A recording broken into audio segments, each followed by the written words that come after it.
Il s'agit de l'une des communes qui a le plus radicalement changé de visage ces dernières années. Un chiffre pourrait résumer l'évolution de Sarola-Carcopine. Plus de 100% d'augmentation de la population en 20 ans. 1819 habitants en 2006 contre 4000 aujourd'hui. Cette croissance démographique s'est accompagnée d'un développement économique porté par l'initiative privée avec notamment la construction de grands centres commerciaux. Mais en parallèle, la puissance publique s'est-elle adaptée à ces mutations ? Le cours d'eau il est là-bas. Traverse là-bas et le terrain va jusqu'au fond. Jusqu'à la pointe. Nous avons rendez-vous ce matin avec les membres de l'opposition municipale de Sarola. Ils ont tenu à nous emmener sur ce terrain situé à Baleone. Ici, devait être construite la nouvelle école de la commune, mais le projet est actuellement à l'arrêt, car une partie de la zone a été classée inondable par la préfecture. Ce projet il a quand même coûté à la commune 1 million d'euros en études et en concours d'architectes. Et pour le moment, ce projet, je ne sais pas si vous avez pu le voir, depuis 2013, il y a eu pas mal de communication sur ce projet. Depuis 2013, le terrain n'a pas bougé, il est toujours à l'abandon. Mais je pense que ce terrain n'est plus adapté et s'il est en zone inondable, on ne pourra plus faire d'école ici. D'ailleurs, ce n'était pas le meilleur endroit pour la faire. Aujourd'hui, les enfants de Mezzane sont dans des AGECO où il n'y a pas de préau, où ils sont carrément dans la terre. Donc je pense qu'à un moment donné, cette école, il faut la revoir, il faut la refaire avec les autres communes du Sivom. Les membres de la liste sans étiquette Parcambia, Sarola et Carcopine nous déclarent d'ores et déjà travailler sur un projet alternatif d'école à Pernicaggio. Pour eux, ce dossier est révélateur du retard qu'a pris la commune en termes d'équipement public dans tous les secteurs.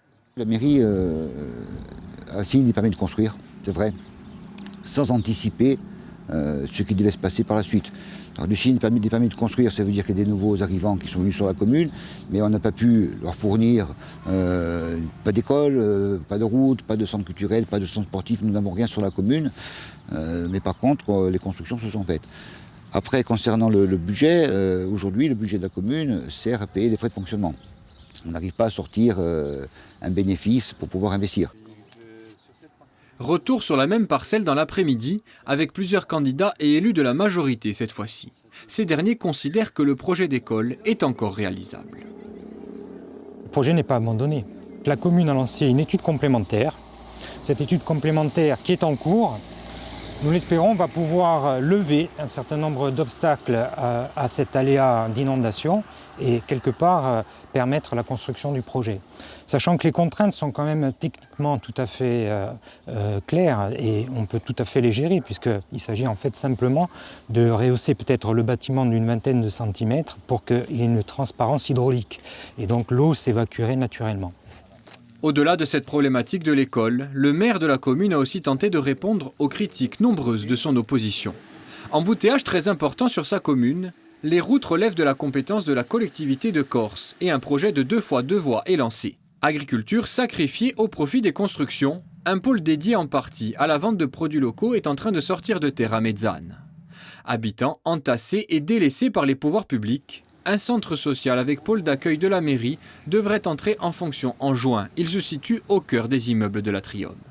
Ces 2 derniers projets sont portés par la communauté d'agglomération du pays ajaccien. Alexandre Sarola a ainsi tenu à rappeler que sa commune contribuait de manière généreuse au budget de la CAPA pour un retour sur dotation qu'il considère désormais trop faible. Cela expliquerait certaines difficultés selon l'édile.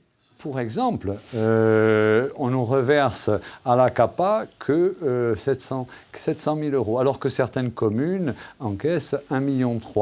Donc c'est vrai que tout ça sera à revoir, mais je crois que mes collègues et amis de la CAPA comprendront aisément que Sarola a joué la carte de la solidarité et qu'il y a aussi un retour sur investissement à faire sur cette commune. Sarola, il y a 450 entreprises.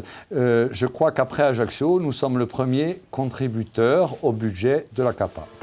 Enfin, autre sujet qui anime le débat municipal, la situation du village de Sarola. L'opposition le considère complètement à l'abandon. Aucun commerce n'y est ouvert alors que 400 personnes y vivent à l'année. La majorité met quant à elle en avant un certain nombre de réalisations, aménagement d'une place en cours, acquisition de foncier ou encore réfection d'escaliers, de ruelles et de murs. Au total, 2 millions d'euros ont été investis à Sarola Village sur la précédente mandature. En 2020, Alexandre Sarre, maire depuis 2017, s'était imposé largement devant François-Antoine Casasoprane. Cette fois-ci, même si le village constitue toujours un enjeu symbolique, c'est bien en plaine que se jouera l'élection. À titre d'exemple, dans ces immeubles situés secteur de l'Atrium, se sont installés en quelques années plus de 2000 personnes, soit la moitié de la population actuelle de la commune.